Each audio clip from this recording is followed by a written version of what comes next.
Tertuang dalam kitab-kitab hadis, di antaranya Sahih Muslim nomor hadis 591. Hadis-hadis ada yang menyampaikan dengan singkat astagfirullah, astagfirullah, astagfirullah. 3 kali kemudian disebutkan. Jadi ini yang paling singkat. Istighfar, kalimatnya astagfirullah. Astagfirullah. Berapa kali? 3 kali. Perhatikan, ini riwayat pertama. Kalau Anda menggunakan yang ini, boleh. Tapi cara memahaminya, ini yang paling singkat, paling pendek. Jadi kalau sedang buru-buru misalnya, ya Anda ingin buru-buru setelah selesai itu, sambil jalan misalnya, ingin dipercepat bacaannya, silahkan pilih yang ini yang singkat. Astagfirullah, astagfirullah, astagfirullah. Paham? Kalau agak senggang, silahkan tambahkan dengan lebih luas. Astagfirullahaladzim, astagfirullahaladzim, astagfirullahaladzim. Lebih senggang lagi, astagfirullahaladzim, alladzi la ilaha illa huwal hayyul qayyum wa atubu ilaih. Astaghfirullahaladzim alladzi la ilaha illa huwal hayyul qayyum wa atubu ilaih. Paham? Baik, jadi kalau Anda menemukan riwayat yang ini diulang sampai 3 kali, ini yang dimaksud riwayat yang paling standar. Jelas ya? Standar.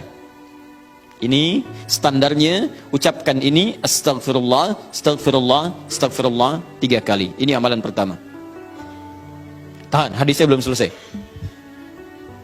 Jadi kalau selesai salat, assalamualaikum warahmatullah, assalamualaikum warahmatullah, duduk sebentar, tahan dulu. Apa yang diucapkan? Astagfirullah, astagfirullah, astagfirullah. Selesai? Baik, tahan. Lihat baik-baik, perhatikan sini. Ini disebut amalan apa tadi? Zikir. Karena kita sedang membahas tentang zikir. Baik, sekarang yang kedua, masih ingat? Tadi kalau seorang sedang berzikir, maka konsekuensinya dia akan apa terhadap Allah? Ingat. Yang kedua, dekat. Pertanyaan saya, apakah setiap orang yang mengucapkan astagfirullah menjadi ingat kepada Allah? Itu masalahnya. Banyak orang pasca sholat mengatakan astagfirullah, tapi kalimat itu tidak mengingatkan dia dengan Allah. Itu masalah utamanya. Assalamualaikum warahmatullahi wabarakatuh. Assalamualaikum warahmatullahi wabarakatuh. Astagfirullah. Astagfirullah. Astagfirullah. Halo? Gimana? Anda salam langsung ngecek status. Lisan Anda astagfirullah, tapi tangan Anda megang handphone. Pikiran Anda melihat status.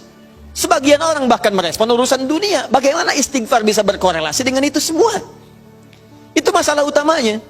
Jadi semua kalimat ini ketika diucapkan bingkainya adalah zikir. Mampukah Anda mengucapkan istighfar ini yang langsung mengingatkan Anda dengan Allah Subhanahu wa taala? Ini poin besarnya.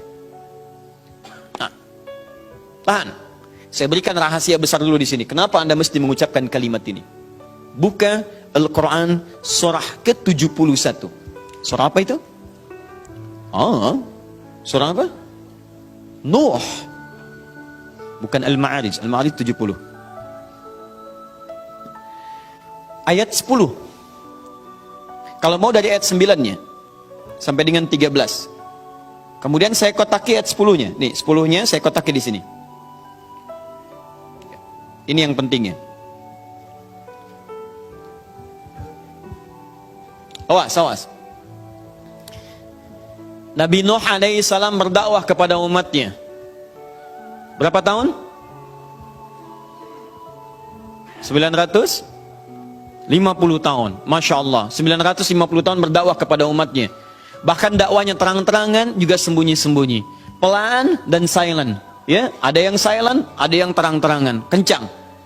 Ayat 9-nya, "Tsumma 'alantu lahum wa asrartu lahum israra." Aku berdakwah kepada mereka kadang terang-terangan, dengan kencang, sampaikan dengan terang. Tapi kadang juga aku sampaikan dengan pelan, dengan silent. Ada orang-orang yang memang secara pelan aku sampaikan halus, sesuai dengan tipikalnya. Ada yang langsung aku sampaikan keterangannya dengan seterang-terangnya.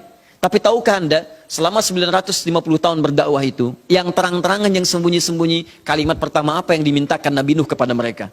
Perhatikan ayat 10-nya.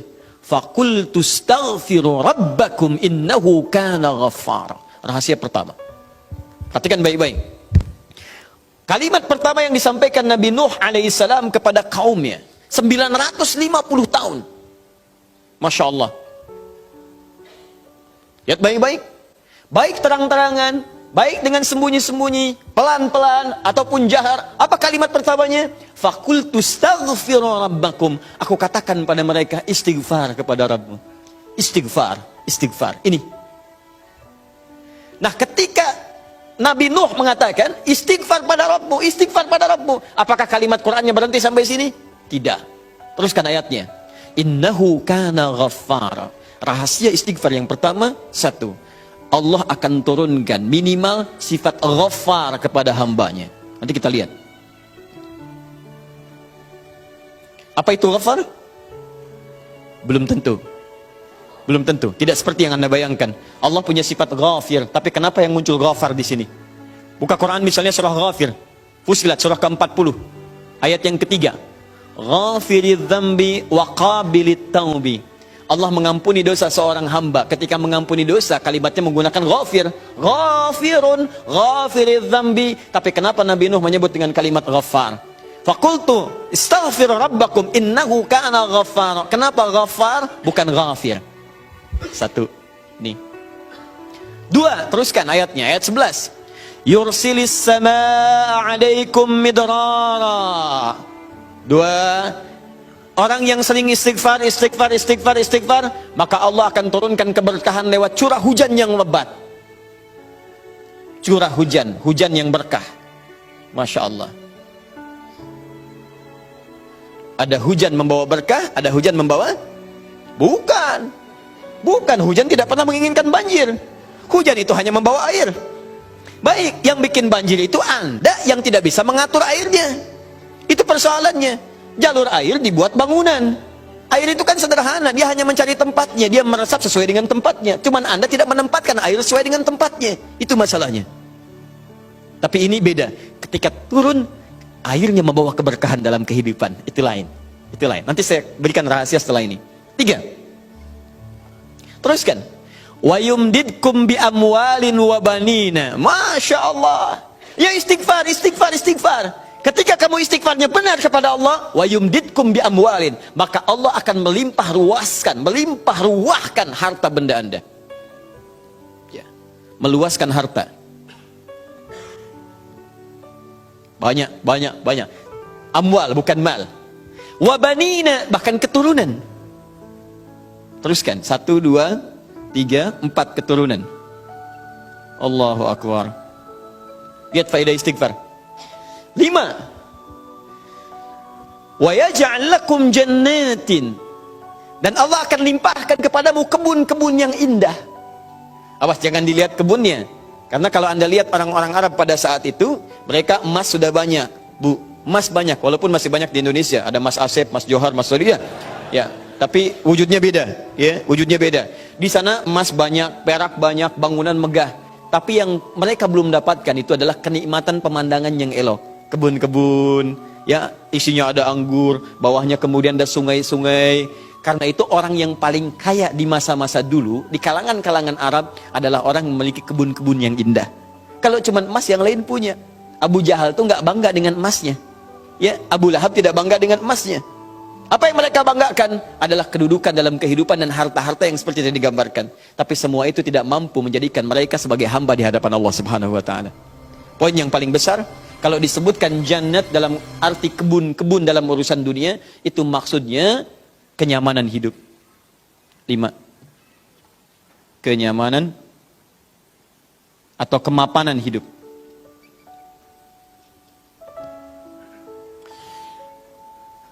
Wa yaj'al lakum anhara, kenikmatan hidup. Masya Allah, sudah mapan, nikmat. Kaya, tenang. Wah, ini hebat banget nih hidupnya.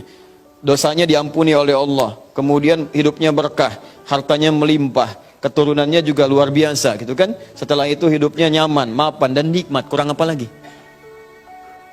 Antum pilih mana? Kaya tapi gelisah atau miskin tapi tenang? Jangan pilih yang ketiga, saya tidak berikan. Nah, tahan sebentar. Lihat sini.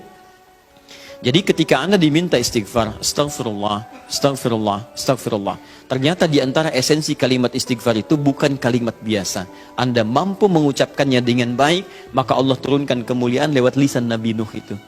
Faqultu astaghfiru rabbakum innahu kana ghaffara yursilis samaa 'alaikum midrara wa yumdidkum bi amwalin wa banina wa yaj'al lakum jannatin wa yaj'al lakum anhara. 6 kemuliaan bagi orang yang sangat senang beristighfar kepada Allah Subhanahu wa taala. Tapi ini masih urusan dunia. Akhiratnya belum selesai. Pilih mana? Miskin masuk surga atau kaya masuk neraka? Miskin masuk surga. Kasihan. Kenapa tidak kaya masuk surga? Ya itu pilihan dari saya. Ya. Ini pilihan dari Al-Quran. Saya kan tidak mengatakan jangan pilih yang ketiga. Itu yang pertama tadi. Ya, lihat sini. Ini jaminan kehidupan dunianya, mana akhiratnya. Ya Allah, kalau cuma dikasih dunia saya tidak mau. Jangan-jangan saya dunianya bahagia, akhiratnya nestapa. Maka adakah faidah dari istighfar atau kehidupan akhirat saya?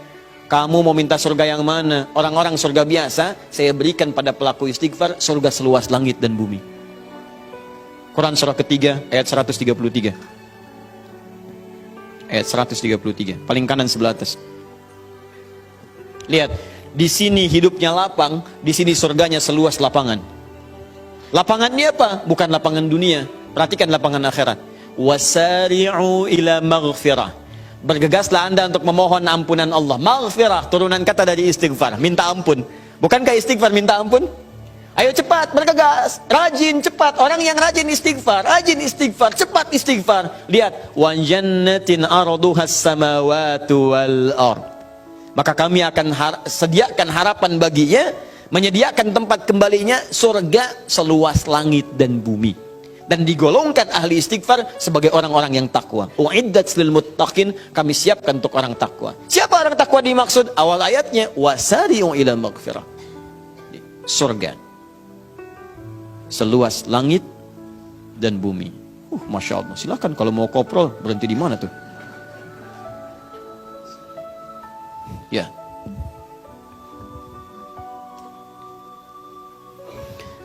Nah, kalau ditawarkan begini, siapa yang tidak mengambil tawaran ini? Tapi persoalannya, kenapa orang banyak istighfar pasca salat bahkan lebih daripada 3 kali? Astagfirullah, astagfirullah, astagfirullah, astagfirullah, astagfirullah, astagfirullah. Tapi mapan juga tidak. Cek. Ya, silahkan lihat. 6 ini tidak diraih. Keberkahan juga tidak didapatkan. Dan seterusnya. Bahkan kemarin di Bekasi itu ada yang terlihat, kami lihat di CCTV itu. Khusyuk pasca sholat. Oh, kayak orang menangis. Astagfirullah, astagfirullah, astagfirullah. Sudah tenang, lihat kanan kiri, tas orang dirogok begini. Kok bisa tuh? Astagfirullah lagi ibu juga. Ya? Apa yang salah? Ya, sekarang mari kita lihat bagaimana beristighfar seperti ini untuk mendapatkan kemuliaan-kemuliaan ini, dan bagaimana cara istighfar dengan berzikir pada Allah Subhanahu wa taala. Saya boleh hapus? Apa ya? Sini dulu. Ya. Astagfirullahaladzim. Nanti ya setelah ini ya. Baik. Setelah ini insyaallah, insyaallah. Nih Mas ya, saya kasih sekalian ya. Baik. Tahan sebentar. Perhatikan baik-baik. Bapak Ibu sekalian, saya akan mulai masuk kepada esensi ini dengan menyampaikan bagaimana cara berzikir dengan kalimat istighfar. Tahan pertama. Frame terbesarnya, frame-nya dalam amalan ini disebut dengan zikir.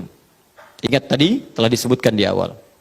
Zikir itu mesti mampu mengingatkan kita dengan Allah, juga membuat hubungan kita lebih dekat dengannya. Nah, sekarang fokus. Di antara amalan zikir pasca salat adalah istighfar.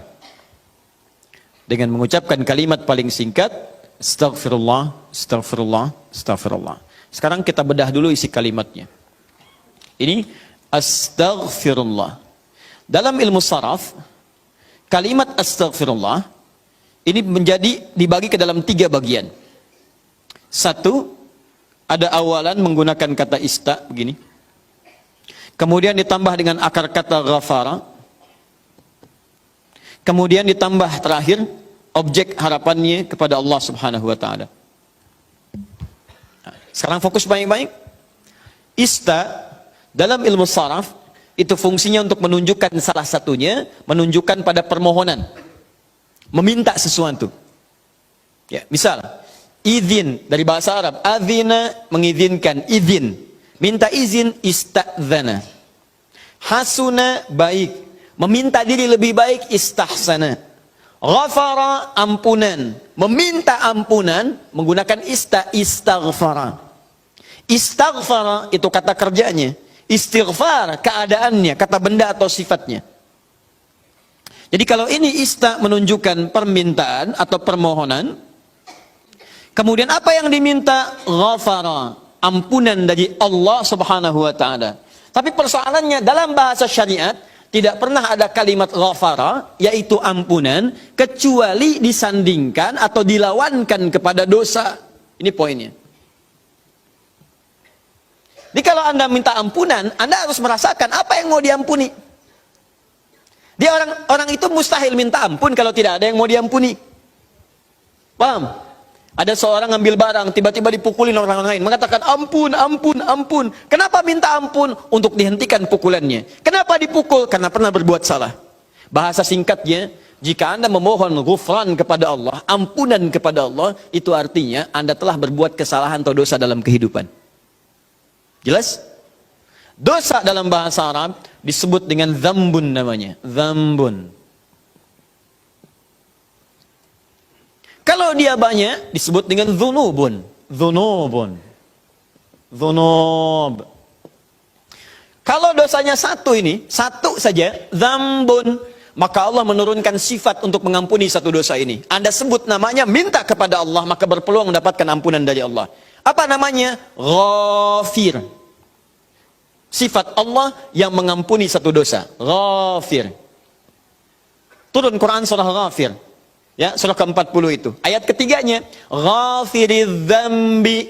Kata ghafir dipasangkan dengan dzambun. Ghafiriz dzambi wa qabilit taubi. Ketika Anda ingin minta ampun kepada Allah satu dosa, berbuat dosa, astaghfirullah ya Allah, ampuni saya Allah. Allah turunkan sifatnya ghafir, saya ampuni kamu. Saya terima taubatmu. Paham? Tapi ketika dosa Anda berlipat, banyak dosa, mata berdosa, telinga berdosa, lisan berdosa, sampai ke kaki berdosa, maka bukan dzambun namanya, tapi dzunubun. Sifat Allah yang mengampuni aneka dosa dan tidak membiarkan hambanya larut dalam dosa, maka turunlah kemudian yang kedua disebut dengan Ghaffar namanya. Ghaffarun. Maka istighfar ketika Anda mohonkan kepada Allah, dahsyatnya bukan menurunkan sifat yang pertama Ghafir, tapi menurunkan sifat yang kedua Ghaffarun.